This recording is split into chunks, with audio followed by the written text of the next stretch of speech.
Vaovao fanatanjahantena noraisin'ny filoham-pirenena Andriamatoa Erajonar Mampianina teny amin'ny lapam-panjakana ny Avoloa ny mahery fo mpikatroka kickboxing nitondra avo ny anaran'ny Madagasikara tao anatin'ny fiadinan'ny tompon-dakany Afrika izay nitanterahana tany Cameroun tany nomen'ny filoham-pirenena 10 tapitrisa ariary moa izy 12 mianadahy ireto ho fanohanana ny ezaka izay nataony.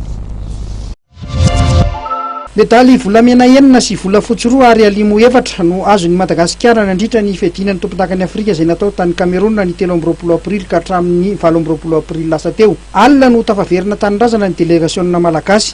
Io maraina io dia noraisin'ny filoham-pirenena teny Avoloa izy ireo.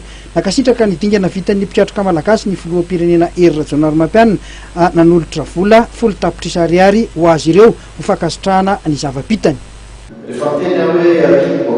Tanora malagasy dia mahatsiaro tanora malagasy mba fantanjahantena rehetra sy tanora malagasy amin'ny ankapobeny. Sahatsika ny milaza fa tao anatin'ny taona vitsivitsy maromaro zao dia tena misanitra mihitsy ny fanatanjahantena malagasy.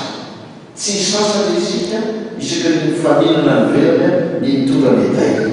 Ary vety fa zavatra kezapeza tsy ho anareo izay nahazo ny medaille ihany fa ho amin'ireo izay mpifaninana hafa koa satria rehefa mijery anareo izy dia famposena lehibe ho anazy.